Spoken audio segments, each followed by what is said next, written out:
स्वागत है आपका मेरे चैनल पर। आज हम बात करेंगे ऑनरेबल सुप्रीम कोर्ट के एक लैंडमार्क जजमेंट के बारे में, जो डील करता है पत्नियों को मिलने वाले मेंटेनेंस से।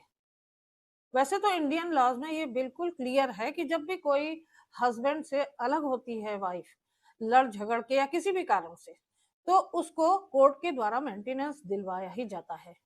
लेकिन कुछ ऐसी सर्टेन सिचुएशंस भी होती हैं जिनके अंतर्गत किसी पत्नी को अपने पति से अलग होने पर मेंटेनेंस दिए जाने से कोर्ट मना करता है।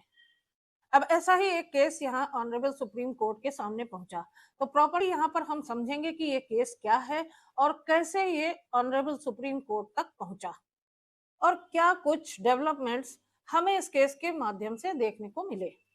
तो सबसे पहले तो यहाँ पर आप केस का नाम नोट कर लीजिए, और ये केस है Himanshu versus state of Rajasthan में। हस्बैंड और वाइफ की शादी जो होती है वो 2014 में होती है, और शादी होने के कुछ ही दिनों के बाद पति और पत्नी में, हस्बैंड वाइफ में डिस्प्यूट शुरू हो जाता है। और अब शादी के 6 साल बाद यानी मई 2020 में पत्नी अपने पति का घर छोड़कर अपने बच्चे को लेकर और अपनी सारी बिलोंगिंग्स को लेकर चली जाती है अपने मायके। 2022 में पत्नी मेंटेनेंस का अंडर सीआरपीसी 125 के तहत पत्नी मेंटेनेंस का केस फाइल करती है, और उसका कहना था कि मुझे और मेरे बच्चे को इंटरिम मेंटेनेंस की जरूरत है। जैसे कि आप सभी लोग जानते हैं कि एक परमानेंट एलिमनी होती है, यानी परमानेंट मेंटेनेंस होता है, जो कि केस सारे केसेस के डिस्प्यूट्स के खत्म हो जाने के बाद परमानेंट एक मेंटेनेंस के रूप में पत्नी को कोर्ट के द्वारा दिलवाया जाता है। और एक होता है इंटरिम मेंटेनेंस, यानी केस जब तक चलते रहते हैं, यानी केस के दौरान पत्नी और बच्चे को मेंटेन करने के लिए जो थोड़ा बहुत खर्च हर महीने पति के द्वारा दिलवाया जाता है, वो होता है इंटरिम मेंटेनेंस। तो वाइफ ने अपने और अपने बच्चे के लिए इंटरिम मेंटेनेंस की डिमांड यहाँ पर की, और जब यहाँ पर मेंटेनेंस की एप्लीकेशन फाइल हुई, तो हस्बैंड ने साफ तौर पर पत्नी को मेंटेनेंस देने से मना कर दिया, और हस्बैंड ने फाइल कर दिया 125 सीआरपीसी के सब क्लास 4 के अंडर एक एप्लीकेशन।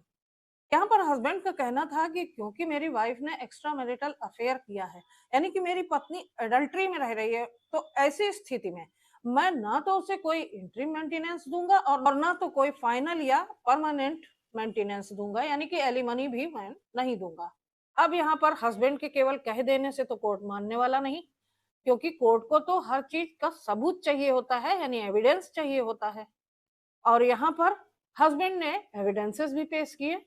हस्बैंड बहुत सारे फोटोग्राफ्स लेके आया, बहुत सारे वीडियोस लेके आया, और भी बहुत सारे इलेक्ट्रॉनिक एविडेंसेस उसने पेश किए, ये कंफर्म करने के लिए कोर्ट को कि उसकी पत्नी एडल्ट्री में रह रही है।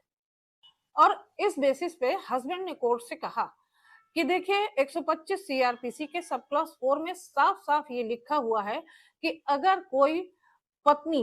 एडल्ट्री में रह रही है, एक्स्ट्रा मैरिटल अफेयर कर रही है और दूसरे पुरुष के साथ रह रही है, तो ऐसे में वो अपने पति से किसी भी तरीके का मेंटेनेंस लेने की हकदार नहीं है, चाहे वो इंटरिम मेंटेनेंस हो या परमानेंट मेंटेनेंस हो। अब ये जो केस था, ये सबसे पहले तो ट्रायल कोर्ट के सामने गया, जहां पर ट्रायल कोर्ट ने पति से कहा कि देखिए आजकल तो एआई का जमाना है, और ये जितने भी आपके एविडेंसेस हैं, ये फेक हैं या जेन्युइन है, यानी झूठे हैं या सच्चे हैं, इसका इस बात का पता तो हम बाद में लगाते रहेंगे, लेकिन पहले आप अपनी पत्नी को और बच्चे को मेंटेनेंस देते रहिए। पत्नी को 25,000 और बच्चे को 25,000 रुपए पर मंथ मेंटेनेंस का आप देते रहें। अब इस फैसले के अगेंस्ट हस्बैंड चला गया राजस्थान हाई कोर्ट के सामने, लेकिन राजस्थान हाई कोर्ट ने भी उसकी बात सुनने से साफ इनकार कर दिया, यानी कि जो ट्रायल कोर्ट का फैसला था उसी को मंजूर कर दिया, ये कहते हुए कि हाँ मेंटेनेंस तो देना ही पड़ेगा। और इस तरीके से ये केस आया ऑनरेबल सुप्रीम कोर्ट के सामने, और ऑनरेबल सुप्रीम कोर्ट के सामने भी हस्बैंड ने यही बात कही कि जब 125 सीआरपीसी के सब क्लास 4 के अंतर्गत ये साफ साफ लिखा हुआ है कि अगर पत्नी एडल्ट्री में है, और जिसके लिए कि मैं इतने सारे फोटोग्राफ्स लेके आया, वीडियोस लेकर आया और इतने सारे इलेक्ट्रॉनिक एविडेंसेस मैंने सबमिट किए, लेकिन फिर भी मुझसे ये क्यों कहा जा रहा है कि मैं अभी मेंटेनेंस उसको, पत्नी को देता रहूं। इसका मतलब तो ये हुआ कि ये जो इंटरप्रिटेशन ऑफ लॉ है, ये तो इंटरप्रिटेशन पूरा गलत ही किया जा रहा है और मेरे साथ अन्याय हो रहा है। ऑनरेबल सुप्रीम कोर्ट ने इस बात को बहुत ही ध्यानपूर्वक सुना और देखा और उससे एग्री किया। ऑनरेबल सुप्रीम कोर्ट ने यहाँ पर कहा कि ये जो लोअर कोर्ट है और ये जो हाई कोर्ट है, उन्होंने लॉ को बहुत गलत तरीके से इंटरप्रेट किया है और एक लीगल एरर की है। जब हस्बैंड इस बात को साबित कर रहा है कोर्ट के सामने कि उसकी वाइफ एडल्ट्री में रह रही है, तो एज पर लॉ उसको मेंटेनेंस बिल्कुल भी नहीं मिलना चाहिए। फिर भी आप हस्बैंड से यहाँ पर मेंटेनेंस दिलवा रहे हैं। ऑनरेबल सुप्रीम कोर्ट ने यहाँ पर साफ साफ कहा कि अगर कोई हस्बैंड ये साबित कर देता है कि उसकी वाइफ एडल्ट्री में है, तो 125 सीआरपीसी का सबसेक्शन 4 इमीडिएटली एक्टिव हो जाता है। ऐसे में कोई कोर्ट हस्बैंड को वाइफ को मेंटेनेंस देने के लिए नहीं कह सकता। ऑनरेबल सुप्रीम कोर्ट ने यहाँ पर यह भी कहा कि हस्बैंड ना केवल आरोप लगा रहा था और ना ही केवल ऐसे एलिगेशंस अपनी पत्नी के ऊपर लगा रहा था, बल्कि वो उसे प्रूव भी कर रहा था। उसने फोटोज ला के दिखाए, वीडियोज ला के दिखाए और इतने सारे जो इलेक्ट्रॉनिक एविडेंसेस ला के दिखाए। प्रॉपरली पूरी तरीके से वो इस बात को प्रूव भी कर रहा है, तो फिर उसकी बात को इस तरीके से झुठलाया नहीं जा सकता। वो जो कह रहा है उसमें कहीं ना कहीं कोई बात सही है और इस तरीके से आप हस्बैंड को फोर्स नहीं कर सकते अपनी वाइफ को मेंटेनेंस देने के लिए। ऑनरेबल सुप्रीम कोर्ट ने कहा कि हस्बैंड जो प्रूव कर रहा है, जो दिखा रहा है, जो भी आपके सामने लाकर प्रूफ उसने रखे हैं और ये साबित कर दिया है, हस्बैंड जो कह रहा है वो सही कह रहा है कि सेक्शन 125 का क्लॉज नंबर 4 एक रिस्ट्रिक्शन क्रिएट करता है कि जो वाइफ एडल्ट्री में रह रही है और उसकी एडल्ट्री को ऐसे ही फोटोज और वीडियोज और एविडेंसेस के माध्यम से अगर प्रूव कर दी जाती है, तो ऐसी वाइफ को मेंटेनेंस नहीं मिल सकता है। तो जो हाई कोर्ट और ट्रायल कोर्ट ने ये डिसीजन दिया कि ठीक है, अभी तो तुम मेंटेनेंस दो, हम बाद में ये चेक कर लेंगे कि तुम्हारे एविडेंसेस जेन्युइन है या फॉल्स है। ऑनरेबल सुप्रीम कोर्ट का कहना था कि यहाँ आपने लॉ का बिल्कुल गलत इंटरप्रिटेशन किया है। तो यहाँ पर ट्रायल कोर्ट और हाई कोर्ट के फैसले को गलत मानते हुए ऑनरेबल सुप्रीम कोर्ट ने उनके जजमेंट को सेट असाइड किया, लेकिन केस को वापस ट्रायल कोर्ट में भेज दिया